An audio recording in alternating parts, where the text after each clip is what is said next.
हर रोज एक नई कहानी देखने के लिए चैनल को सब्सक्राइब करें और बेल आइकन दबाना ना भूलें। सुषमा अपनी बेटी की शादी करती है और अब जब सुषमा के घर बहू आती है तो सुषमा चैन की सांस लेती है। ऐसा इसीलिए क्योंकि सुषमा का बेटा राजू आवारा था, कोई काम नहीं करता था, जिस वजह से बहुत ढूंढने पर उसकी शादी होती है। अब सुषमा की बहू को देखने लोगों का आना जाना लगा रहता है। और सुषमा कैसी है? अब तो तुझे बस आराम ही आराम है। हाँ विमला, थोड़ा बहुत आराम तो मिल ही गया है जब से बहू आई है, वरना जवान बेटी के होने से भी कौन सा सुख किया है मैंने। ये तो सही कह रही है तू। सुषमा वैसे कहाँ है तेरी बेटी? कहीं दिख नहीं रही है। अरे होगी सोई हुई। तू बता, तेरा कैसे आना हुआ? कहीं घूमने फिरने का प्लान तो नहीं बना रही है ना? नहीं नहीं, मैं तो बहू की मुंह दिखाई करने के लिए आई थी। सोचा थोड़ा सुषमा की बहू को देख जाऊं। रुक, अभी बुलाती हूँ बहू को। बहू, ओ बहू, जरा बाहर को आ। अपनी पड़ोस वाली बिमला आई है मुंह दिखाई के लिए। सुषमा, बहू तो बड़ी सुथरी है तेरी, तेरे बेटे से तो लाख गुना सुंदर है। अब ये बातें चल ही रही थी कि तभी प्रीति का आना होता है और वो ये सब सुनकर तुरंत ही बोल पड़ती है।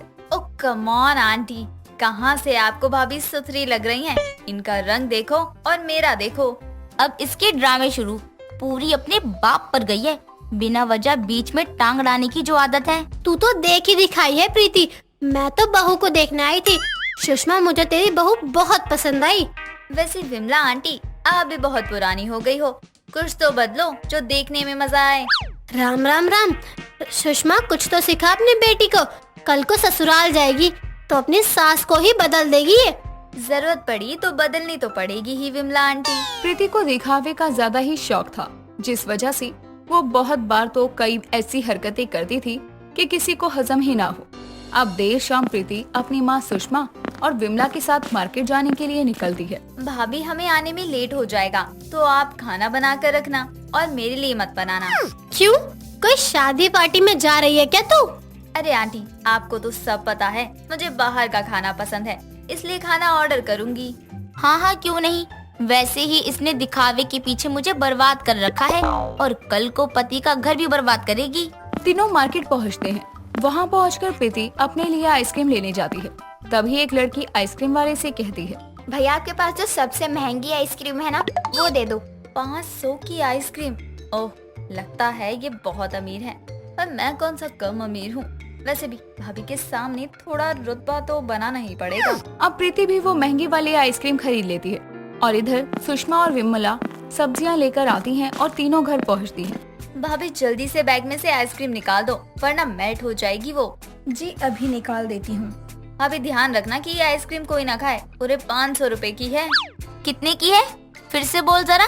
माँ, 50 की है, आपको खानी है तो खा लेना। अभी तो बोल रही थी कि 500 की है। शायद चप्पल खाने के डर से 50 मुंह से निकल गया। वैसे जब से मैं आई हूँ ये अपना दिखावा बंद ही नहीं कर रही है। ऐसा दिखाने की कोशिश क्या कर रही है? ऐसा दिखाने की कोशिश कर रही है जैसे कि मैं तो गवार हूँ। अब अगली रोज सुषमा काजल से राशन का हिसाब किताब कर रही थी। तभी काजल अपनी सास सुषमा को कहती है, माँ जी, ब्लैक पेपर खत्म हो गई है और सॉल्ट भी नहीं है। ओ प्लीज भाभी, इंग्लिश मुझे भी आती है, समझी ना? आप ये इंग्लिश बोलकर क्या जताना चाहती हैं? मैंने तो कुछ सोच कर नहीं बोला, आप कुछ भी बोल रही हैं। बहू, तू इसकी हिंदी बोल दे, उसे तसल्ली हो जाएगी। और इसके पास कोई काम नहीं है सिवाय स्टाइल मारने के। माँ, आप अपनी बहू का पक्ष ले रही हैं, अपनी बेटी के होते हुए। चुप कर जा, काम करने दे बहू को। खुद तो आज तक कुछ भी नहीं हुआ तुझसे, ना ही पढ़ाई और ना ही 10वीं। क्यों माँ? ये तो कल ही मुझे एमए का सर्टिफिकेट दिखा रही थी, फिर ये 10वीं फेल का क्या चक्कर है? राम रे राम, इसने तो और हद मचा रखी है बहू। तुझे पता नहीं है, मैंने इसकी पढ़ाई छुड़वा दी थी। माँ देख लो, आपने आगे कुछ बोला तो अच्छा नहीं होगा। चुप कर जा तू। 10वीं में अपनी ही क्लास के मास्टर के साथ भागने वाली थी ये, तो स्कूल छुड़वा दिया। इतना सुनने के बाद काजल खूब हंसती है और प्रीति का मुंह बन जाता है कि उसकी माँ ने उसकी भाभी को सच बता दिया। लेकिन प्रीति की ये दिखावे वाली आदत अब भी नहीं जाती। अब एक रोज प्रीति के घर उनके 2-3 दोस्त आते हैं। और प्रीति, भाई की शादी में नहीं बुलाया और ना ही भाभी को दिखाया है तूने अभी तक। अरे रुक, अभी बुलाती हूँ भाभी को। भाभी जरा चाय लेकर आना 3 कप। ओए महिमा, तू तो कह रही थी तेरी भाभी बहुत बड़े पॉलिटिशियन की बेटी है। अबे किसने कहा? अगर वो किसी पॉलिटिशियन की बेटी होती तो क्या इस घर में रहती? तू भी कुछ भी बोलता है। अरे वो सही कह रहा है। मेरा भाई संसद भवन में काम करता है, तो बस उन्हें मेरा भाई पसंद आया और उन्होंने कर दी शादी। देख देख बेशरम को कितना सफेद झूठ बोल रही है। मेरा भाई संसद भवन में काम करता है, उस कमीने से मक्खी मारी नहीं जाती और वो करेगा देश के नेताओं के साथ काम। ये बातें चल ही रही थी कि तभी काजल चाय लेकर आ जाती है और महिमा प्रीति की भाभी की तरफ देखती है। अरे भाभी नमस्ते। वैसे मुझे ऐसा लग रहा है कि कहीं तो मैंने आपको देखा है, लेकिन कहाँ ये याद नहीं आ रहा है। अरे देख लिया होगा मेरी भाभी की तरह ही किसी को तूने, तो तुझे लग रहा है कि तूने इसे ही देखा है। मैंने भी आपको देखा है कहीं, लेकिन कहाँ? अरे ये तो समोसे वाले अंकल की बेटी है, जो संडे मार्केट में समोसे की दुकान लगाते हैं। हाँ हाँ, मुझे भी याद आ गया। आप तो हमेशा हमारी दुकान पर आती थी ना। लेकिन अभी तो प्रीति ने कहा था कि बहुत बड़े पॉलिटिशियन की बेटी है। यार मुझे कुछ समझ में नहीं आ रहा। कोई कह रहा है पॉलिटिशियन की बेटी है, कोई कह रहा है समोसे वाले अंकल की बेटी है, तो कोई कह रहा है पता नहीं क्या क्या कह रहा है। यार मुझे कुछ समझ में नहीं आ रहा।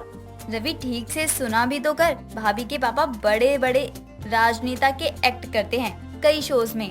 यानी टीवी के कलाकार हैं इनके पिताजी और समोसे भी बेचते हैं। अरे यार गलियों और नुक्कड़ पर जो शोज होते हैं ना, उसकी बात की है मैंने। तू भी कुछ भी बोलता है। प्रीति के दिखावे की आदत उसे ही एक दिन ले डूबेगी। ये उसकी माँ सुषमा भी कहा करती थी। एक रोज प्रीति देर शाम शॉर्ट्स में पार्टी के लिए निकल रही होती है। भाभी जरा मेरी ड्रेस देखना कैसी लग रही है। अच्छा है, मैंने भी तुम्हारे भैया को कहा है ऐसी ड्रेस ला दे वो मुझे भी। भैया तो नहीं लेकर देने वाले ये सब आपको। वैसे इसको आप खरीद भी नहीं सकते। भाभी पूरे 10,000 का है। इतना फेंकती है 10,000?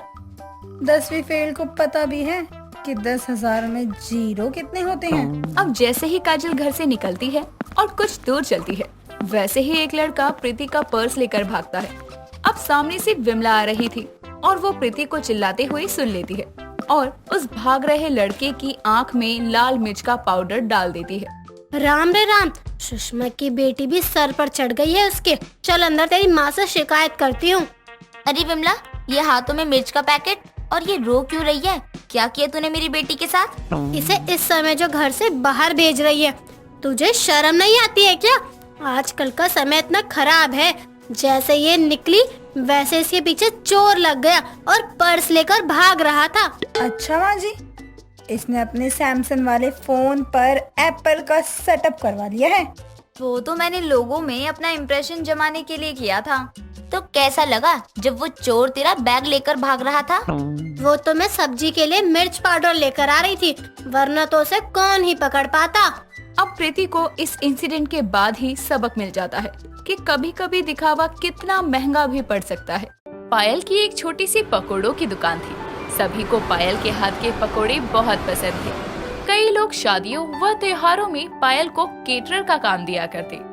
होली करीब आने को थी और एक रणवीर नाम का आदमी पायल की छोटी सी पकोड़ों की दुकान पर आकर कहता है, और कैसी है पायल? अरे रणवीर भाई, मैं ठीक हूँ। आप कैसे हैं? और आज कैसे आना हुआ इस गरीब पकोड़े वाली की दुकान पर? ऐसा नहीं है पायल, आज तुझे एक बड़ा काम देने आया हूँ।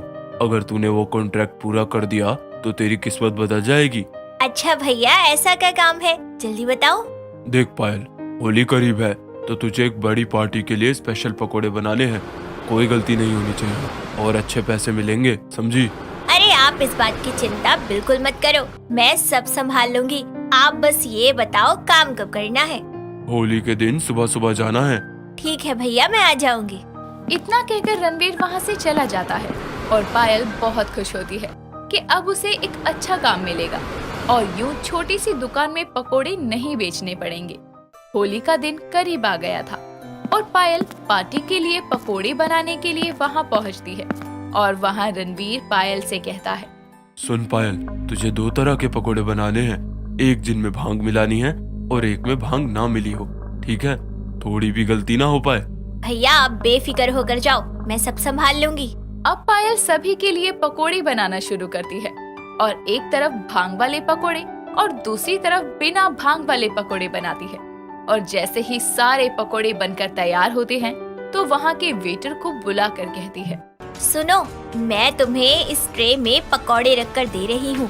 एक तरफ भांग के पकौड़े हैं और दूसरी तरफ बिना भांग के पकौड़े हैं। ध्यान से काम करना, इन्हें आपस में मिला मत देना। ठीक है मैडम, मैं ऐसा ही करूँगा। इतना कहने के बाद पायल उस वेटर को दोनों तरह के पकोड़े ट्रे में रखकर दे देती है और वेटर उन पकोड़ों को लेकर पार्टी में जा ही रहा था कि तभी वो किसी से टकरा जाता है और सारे पकोड़े आपस में मिक्स हो जाते हैं। और वेटर इस बात पर ध्यान दिए बिना कि कुछ पकोड़े भांग के हैं और कुछ बिना भांग के, पार्टी में आए लोगों को उन्हें सर्व करता है। और पकोड़े खाने के बाद सब लोग अजीब हरकतें करने लगते हैं। सभी को भांग का नशा हो जाता है। ये देखकर रणवीर भागा भागा गुस्से में पायल के पास जाकर कहता है, पायल, मैंने कहा था ना कोई गलती नहीं होनी चाहिए, पर फिर भी तूने गलती कर ही दी। क्या हुआ भैया, क्या गलती हो गई कोई मुझसे? बोल तो ऐसे ही रही है जैसे नहीं मालूम कुछ भी। भैया आप क्या कह रहे हो? मुझे सच में नहीं मालूम, साफ साफ बताओ क्या बात है। बाहर जाकर देख, तेरे भांग वाले पकौड़ों की वजह से क्या बवाल हुआ है। रणवीर की बात सुनकर पायल बाहर जाती है और देखती है कि सभी लोग भांग के नशे में झूम रहे हैं तो कुछ लोग वहाँ उल्टियाँ मार रहे हैं। ये देखकर पायल कहती है, ये सब कैसे हुआ? तुझे अब भी नहीं पता ये सब कैसे हुआ है? तेरे उन भांग वाले पकौड़ों की वजह से हुआ है ये सब। भैया मैंने वेटर को अलग अलग करके पकौड़े दिए थे, ये सब कैसे हुआ मुझे नहीं पता, मैं सच कह रही हूँ। देख पायल, मुझे नहीं पता गलती किसकी है, पर अब तुझे ये लोग बहुत कुछ बोलने वाले हैं। अरे भैया मेरी कोई गलती नहीं है। मुझे नहीं पता, पर अब जो भी होगा उसकी जिम्मेदार तू है। मैं तो चला। इतना कहकर रणवीर पायल को वहाँ अकेला छोड़कर चला जाता है और पायल वहीं रोने लगती है। तभी वहाँ पर पार्टी का कॉन्ट्रैक्टर आता है और पायल को बहुत बुरा भला कहकर उसे ये धमकी देता है कि वो गरीब है इसलिए छोड़ दिया, वरना उसे जेल करवा देता। और फिर पायल को ये सब कहकर निकल जाता है। उस दिन के बाद से सबको इस बात की खबर हो जाती है कि पायल ने पार्टी में सबको भांग के पकोड़े खिलाए थे, जिसके बाद कोई भी पायल की दुकान से पकोड़े नहीं खरीदता और बेचारी पायल हर वक्त दुखी और कर्जदार हो जाती है। मोहल्ले के सभी लोग पायल को ताने मारने लगते हैं और इस वजह से पायल को कुछ समझ नहीं आता कि वो आगे क्या करे। तभी एक दिन एक लड़का पायल की पकोड़ों की दुकान पर आकर कहता है, क्या आप पायल हैं? हाँ बताओ क्या हुआ?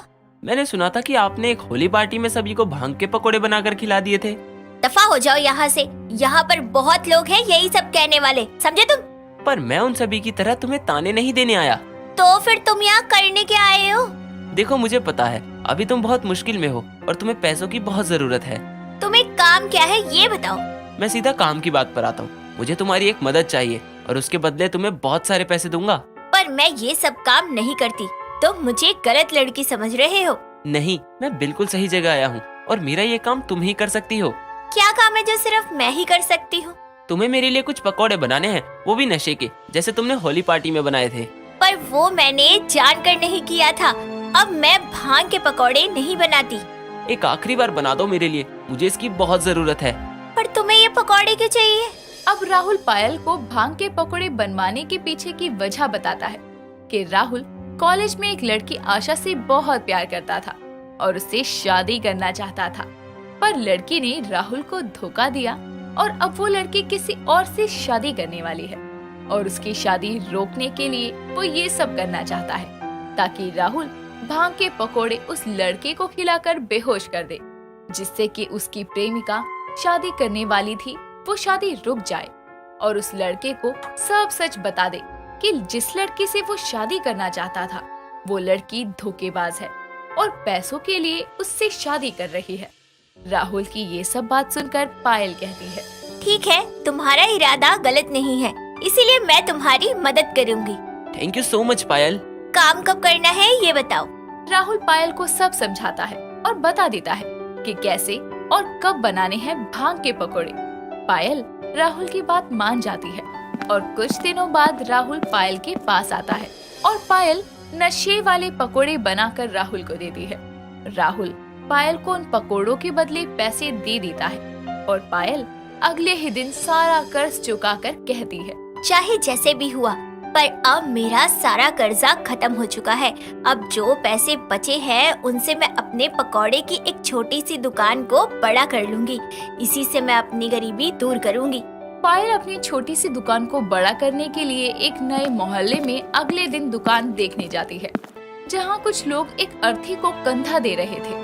ये देखकर पायल उन्हीं लोगों में मौजूद एक आदमी से पूछती है कि आखिर क्या हुआ। तब उसे पता चलता है कि एक आशा नाम की लड़की, जिसकी कल शादी थी, उसको किसी राहुल नाम के लड़के ने नशीले पकोड़े खिलाकर बेहोश किया, फिर उसके साथ बदसलूकी की और बाद में बदनामी के डर से लड़की ने आत्महत्या कर ली। हालांकि लड़के को पकड़ लिया गया है, लेकिन अब लड़की के बूढ़े माँ और बाप अपनी एकलौती संतान के मरने के बाद अकेले रह गए हैं। ये सुनकर पायल को एक झटका लगता है और वो खुद से कहती है, हे भगवान, यानी राहुल मुझसे झूठ बोल रहा था। वो लड़की उसे धोखा दे रही है और वो नशे के पकोड़े राहुल उसके होने वाले पति को खिलाएगा। ये मुझसे कितनी बड़ी गलती हो गई। मैंने गलत इंसान का साथ देकर किसी की जान ले ली। अब मैं क्या करूं? पायल उसी वक्त सब कुछ छोड़कर सीधा उस लड़की के घर उसके माँ बाप को देखने जाती है। तो वो दोनों एक तरफ बैठकर रो रहे थे, जिन्हें देखकर पायल भी रोने लगती है और रोती हुई घर वापस आकर सोचती है, मैंने ही उन दोनों से उनकी इकलौती बेटी छीन ली। अब मैं ही उनकी मदद करूंगी। मुझे ये पैसा, ये बड़ी दुकान नहीं चाहिए। मैं अब अपनी मेहनत से पकौड़े बनाकर बेचा करूंगी और उन दोनों गरीब लोगों की मदद करूंगी। उन्हें इस बारे में कभी पता नहीं चलने दूंगी कि ये सब मेरी वजह से हुआ, वरना वो तो मुझसे नफरत करने लगेंगे। इतना कहकर अब पायल पूरी मेहनत के साथ काम करके पकोड़े बेचा करती और उस लड़की के माँ बाप को बिना बताए हर महीने सारे पैसे उनके घर के दरवाजे पर बेल बजाकर रखाती और खुद वहाँ से चली जाती। और उस लड़की के माँ बाप पायल को बहुत दुआएं दिया करते। दोस्तों, अगर आपको ये कहानी पसंद आई तो इसे लाइक करें, शेयर करें और कमेंट करके बताएं कि कहानी में आपको सबसे अच्छा क्या लगा।